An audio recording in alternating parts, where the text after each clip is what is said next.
क्या देवभूमि में हिंदुओं के खिलाफ बहुत बड़ी साजिश चल रही है? क्या उत्तराखंड में सचमुच हिंदू घट रहे हैं? क्या यहाँ के पहाड़ों पर मुस्लिमों की आबादी तेजी से बढ़ती जा रही है? और अगर ये सही है तो उत्तराखंड की डेमोग्राफी चेंज के लिए जिम्मेदार कौन है? इन तमाम सवालों का जवाब आपको मिलेगा इस स्पेशल रिपोर्ट में। ओम नमः पार्वती पतये शिव हर हर हर महादेव शंभो।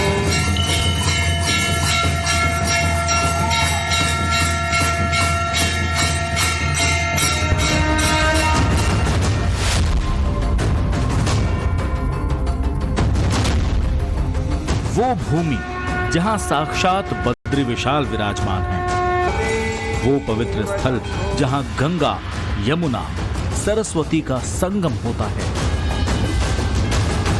वो स्थान जहां कोटि कोटि देवी देवता वास करते हैं।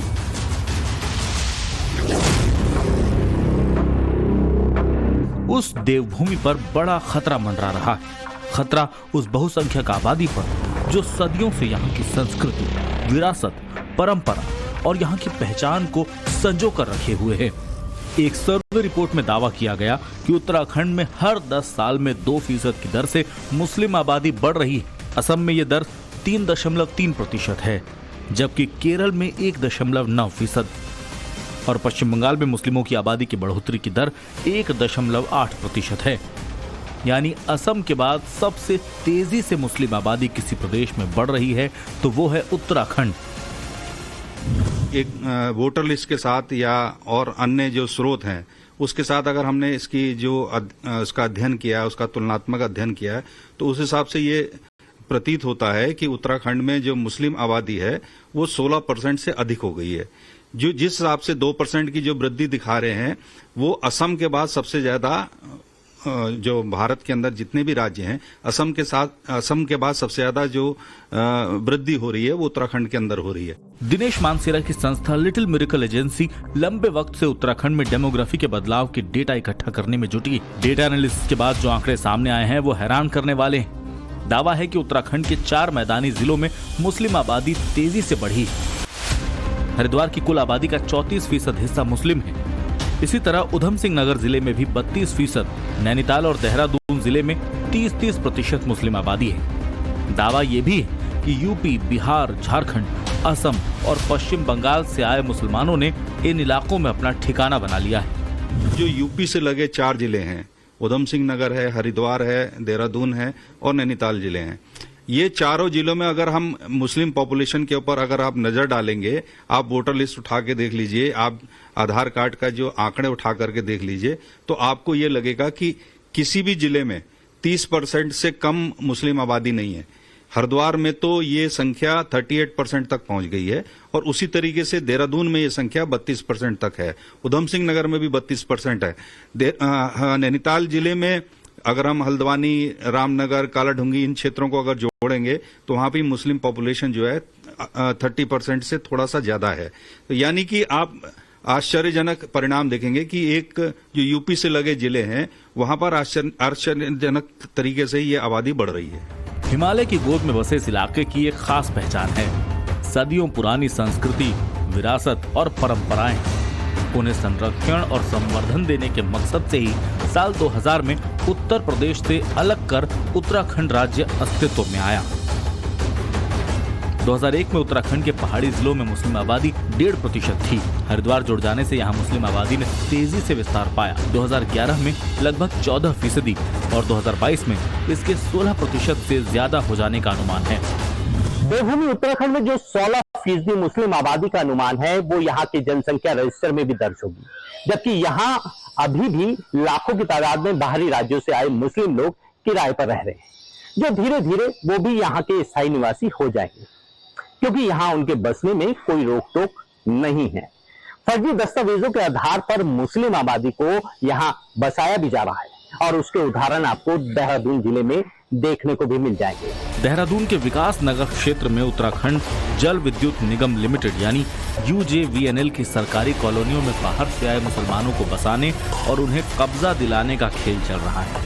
UJVNL की विकास नगर क्षेत्र में बड़ी बड़ी कई सरकारी कॉलोनीज हैं। प्रोजेक्ट का काम पूरा होते ही बहुत से लोग यहाँ से चले गए। आरोप है कि खाली पड़ी बिल्डिंग्स में बाहरी राज्यों के मुस्लिम लोगों को प्लानिंग के साथ अवैध रूप से बसाया जा रहा है। ये अवैध कब्जे कोई और नहीं बल्कि स्थानीय मुस्लिम खनन ठेकेदार आपस के गांवों के गांव प्रधान करवा रहे हैं। यहाँ आकर बसने वाले मजदूर नदियों में खनन, डंपर और फल सब्जी दूध बेचने वाले मुस्लिम समुदाय के हैं, जो असरदार लोगों के वोट बैंक में भी काम आते हैं। जिस हिसाब से पिछला चुनाव हुआ, लोकसभा का हुआ या विधानसभा का हुआ, इनमें से आप कुछ सीटों पर आप गौर करेंगे, जैसे मंगलौर है, जैसे जसपुर है, जैसे किच्छा है, जैसे हल्द्वानी की सीट है, ये ऐसी सीटें हैं जहां पर बीजेपी को जीत नहीं मिली और इसके पीछे यही कारण है कि यहां पर मुस्लिम आबादी बढ़ी है। ऐसी अन्य सीटें भी हैं जहां पर मार्जिन बहुत कम रह गया।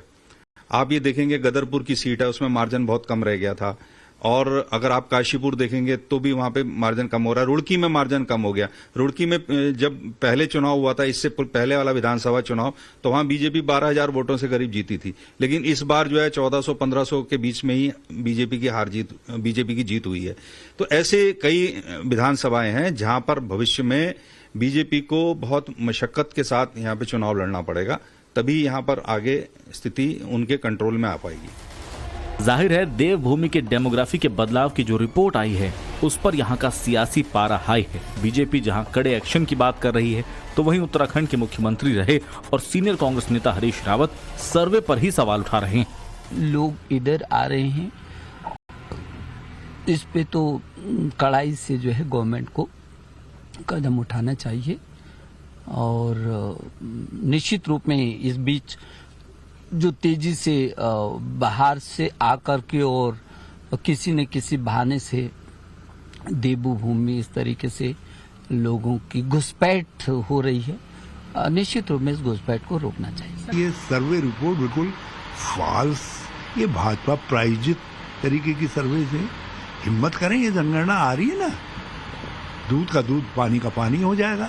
इसीलिए तो राहुल गांधी जी कह रहे हैं कि आप जातिवार गणना करवा लो तो सारी स्थितियां साफ हो जाएंगी, कौन कौन आया है यहाँ, कौन नहीं आया है। यहाँ दूर दराज के गांव तक में जमीनें खरीद ली गई हैं भाजपा के युग में। गांव के गांव लोग कह रहे हैं नया भू कानून दो, हमको बचाओ, हमारी संस्कृति को बचाओ, हमारी जमीनों को बचाओ।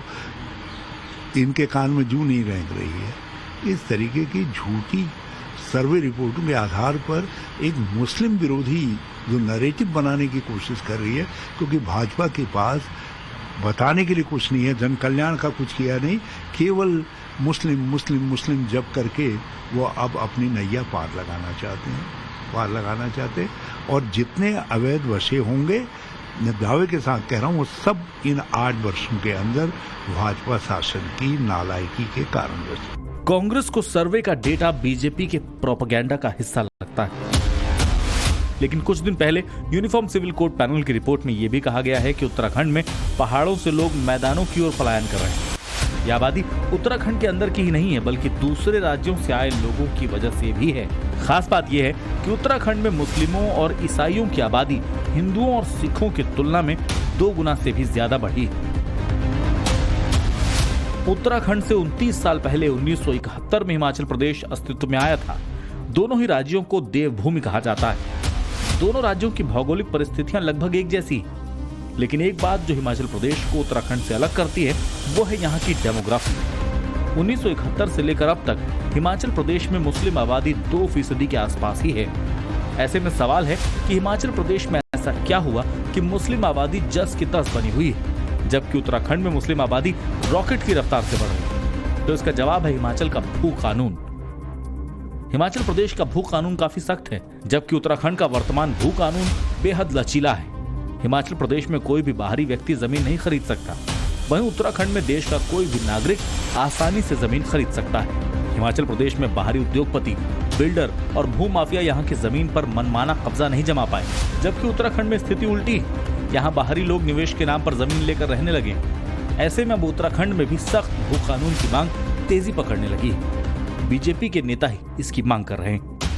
उत्तराखंड में भू कानून सख्त होना चाहिए, वो नहीं होना चाहिए क्योंकि वैसे भी 70% तो वन क्षेत्र है, यहाँ 30% ही सामान्य भूमि है उसी में गांव है, शहर है, गांव है, दुकान है, मकान है, तो उसको संरक्षित रखना पहली जिम्मेदारी है हमारी। और इसलिए भू कानून का तो सख्त भू कानून बने, इसका मैं व्यक्तिगत रूप में इसका मैं हमेशा समर्थक रहा हूँ। डेमोग्राफी में बदलाव की वजह से यहाँ उत्तराखंड के बहुसंख्यक संकट में हैं, तो वहीं असम, जहां मुस्लिम आबादी बढ़ने की दर सबसे ज्यादा है, वहां के मुख्यमंत्री हिमंता बिस्वा शर्मा ने तो विधानसभा के फ्लोर पर ऐलान कर दिया कि किसी भी हाल में असम को वो मियां भूमि नहीं बनने देंगे। मियां मुसलमान মানুহখিনিয়ে গোটেই অসম লবই, আমিও লব নিদিও, হৈ গল, আমিও লব নিদিও। আপোনালোকে আজি হাউচত কলে যে আমি লমে, আৰু মই কৈছো আপোনালোকক আমি লব নিদিও, বস। हिंदू राष्ट्र की पुरजोर वकालत करने वाले बागेश्वर धाम के पीठाधीश्वर आचार्य धीरेन्द्र शास्त्री भी इन दिनों चिंतित हैं। वजह है हिंदुस्तान के अलग अलग राज्यों में डेमोग्राफी में बदलाव, और इससे निपटने के लिए वो इसका उपाय भी सुझा रहे हैं। बंगाल, असम, उत्तर प्रदेश, केरल, डेमोग्राफी चेंज हो रही है। जहां पर हिंदू बहुसंख्यक था, अल्पसंख्यक हो गया है। वहां के कई जगहों के मुख्यमंत्री, जैसे असम के मुख्यमंत्री तो कह रहे हैं कि 2050 तक असम मुस्लिम स्टेट बन जाएगा। बंगाल की कमोबेश यही स्थिति है। जिस तरीके से ये डेमोग्राफी चेंज हो रही है, क्या आपके मन में चिंता है हिंदुत्व को लेकर, हिंदू राष्ट्र को लेकर? चिंता के कारण ही तो हम सड़कों पर निकले। सड़क पर निकलने का कारण ही क्या है? ये चिंता ही तो।